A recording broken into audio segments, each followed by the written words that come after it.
हर हर महादेव, जय भोलेनाथ। स्वागत है आप सभी का आपके अपने YouTube चैनल उपासना की उपासना में।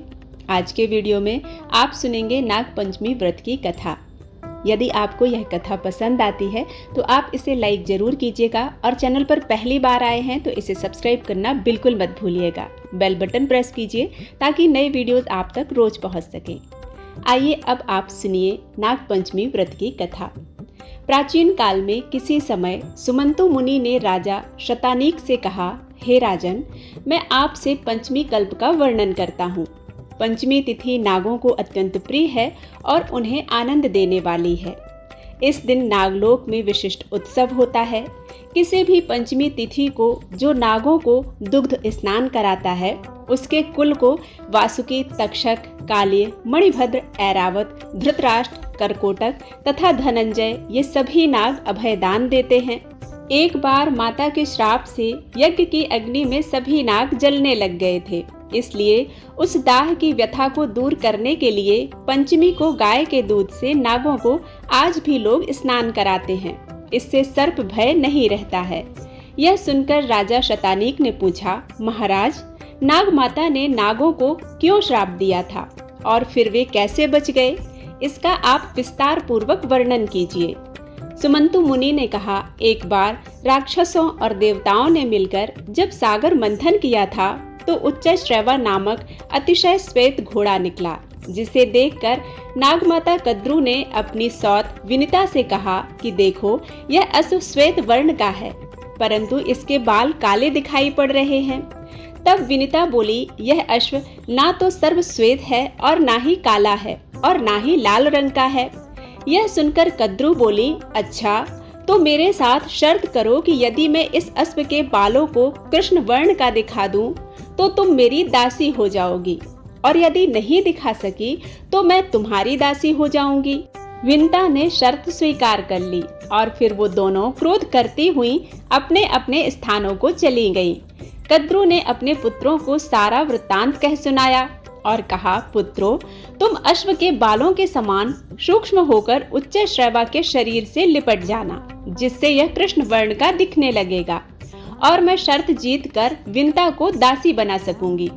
यह सुनकर नाग बोले, माँ, यह छल तो हम लोग नहीं करेंगे, चाहे तुम्हारी जीत हो या हार हो। छल से जीतना बहुत बड़ा अधर्म है। पुत्रों के ऐसे वचन सुनकर कद्रू ने क्रुद्ध होकर कहा, तुम लोग मेरी आज्ञा नहीं मानते हो, इसलिए मैं तुम्हें श्राप देती हूँ कि तुम सब पांडवों के वंश में उत्पन्न राजा जन्मेजय के सर्प यज्ञ में अग्नि में जल जाओगे। नागगण नागमाता के इस श्राप को सुनकर अत्यंत घबरा गए और वासुकी को साथ लेकर ब्रह्मा जी को सारी बात कह सुनाई। ब्रह्मा जी ने कहा, वासुके, सर्प यज्ञ में बड़े बड़े विषधर और दुष्ट नाग नष्ट हो जाएंगे, लेकिन चिंता मत करो। ययावर वंश का बहुत बड़ा तपस्वी जरत्कारु नामक ब्राह्मण होगा, जिसके साथ तुम अपनी जरत्कारु नाम की बहन का विवाह कर देना और वह जो भी कहे उसका हर वचन स्वीकार कर लेना। उनका आस्तिक नाम का विख्यात पुत्र उत्पन्न होगा। वह जन्मेजय के सर्प यज्ञ को रोकेगा और तुम लोगों की रक्षा करेगा। यह सुनकर वासुकी आदि नाग प्रसन्न हो गए। उन्हें प्रणाम कर अपने लोक को चले गए। ब्रह्मा जी ने पंचमी के दिन यह वर दिया था और आस्तिक मुनि ने पंचमी को ही नागों की रक्षा की थी, इसलिए पंचमी तिथि नागों को बहुत प्रिय है। कालांतर में वह यज्ञ जब हुआ तो श्रावण मास के शुक्ल पक्ष को नाग पंचमी के दिन ही आस्तिक मुनि ने नागों की सहायता की थी।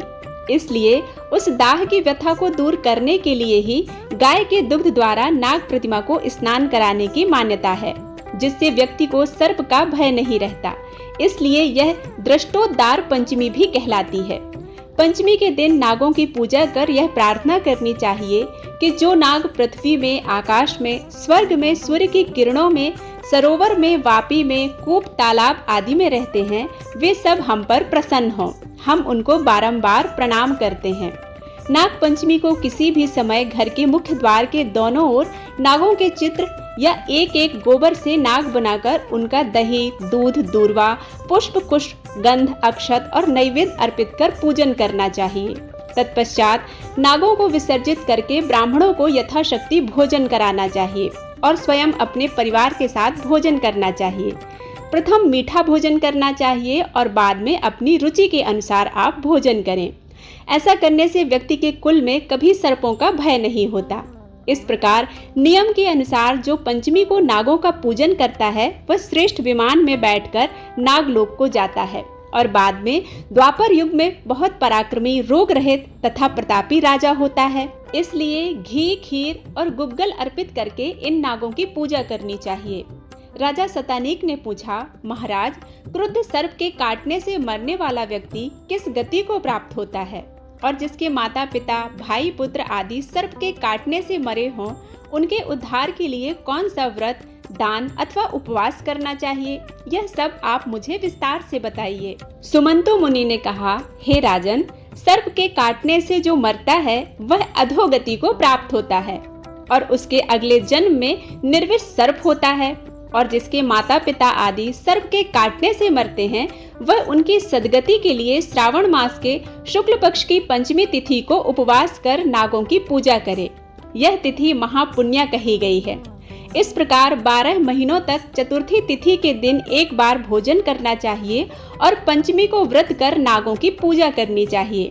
पृथ्वी पर या दीवार पर या चौकी पर नागों का चित्र बनाना चाहिए और सोना, तांबे, लकड़ी या मिट्टी का नाग बनाना चाहिए। पंचमी के दिन करवीर, कमल, चमेली आदि पुष्प, गंध, धूप, विविध नैवेद्यों से उनकी पूजा करना चाहिए। घी, खीर और लड्डू उत्तम 5 ब्राह्मणों को खिलाने चाहिए। 12 नागों की 12 महीनों में क्रमशः पूजा करनी चाहिए। श्रावण की पंचमी में अनंताय नमः मंत्र से पूजन करें, भाद्रपद में वासुके नमः से पूजन करें, अश्विन में शंखाय नमः, कार्तिक में पद्माय नमः, मार्गशीर्ष में कंबलाय नमः, पौष में करकोटकाय नमः और माघ मास में अश्वताय नमः, फाल्गुन में धृतराष्ट्राय नमः, चैत्र में शंखपालाय नमः और वैशाख में कालिकाय नमः, ज्येष्ठ में तक्षकाय नमः और आषाढ़ में पिंगलाय नमः। इस प्रकार पूरे वर्ष प्रत्येक शुक्ल पंचमी को व्रत और पूजन कर व्रत का उद्यापन करें। 12 पंचमी व्रत होने पर जो श्रावण शुक्ल पंचमी आए उस दिन उद्यापन होता है। उद्यापन में उपरोक्त प्रकार से पूजा करें और अनंताय नमः से लेकर पिंगलाय नमः तक के सभी मंत्र पढ़कर 12 नामों से नाग की पूजा करें। इस दिन सामर्थ्य के अनुसार बहुत से ब्राह्मणों को भोजन कराना चाहिए। विद्वान ब्राह्मणों को सोने का नाग बनाकर उसे देना चाहिए। सोने का ना हो सके तो सामर्थ्य के अनुसार दक्षिणा ही दे देना चाहिए। यह नाग पंचमी उद्यापन की विधि है। सुमंतु मुनि कहते हैं कि हे राजन, आपके पिता जन्मेजय ने भी अपने पिता परीक्षित के उद्धार के लिए यह व्रत किया था और सोने का बहुत भारी नाग तथा अनेक गौ ब्राह्मण को दान में दी थी। ऐसा करने पर वे पितृ ऋण से मुक्त हुए थे और राजा परीक्षित भी उत्तम लोक को प्राप्त हुए थे। आप भी इसी प्रकार सोने का नाग बनाकर उसकी पूजा करके उन्हें ब्राह्मण को दान करें। इससे आप भी पितृ ऋण से मुक्त हो जाएंगे। हे राजन, जो कोई भी इस नाग पंचमी व्रत को करेगा, सांप से डसे जाने पर भी वह शुभ लोक को ही प्राप्त होगा। और जो व्यक्ति श्रद्धा पूर्वक इस कथा को सुनेगा, उसके कुल में कभी भी सर्प का भय नहीं होगा। इस पंचमी व्रत के करने से उत्तम लोक की प्राप्ति होती है। नमोस्तु सर्व सर्पेभ्यो, सभी नागों को नाग पंचमी पर कोटि कोटि प्रणाम।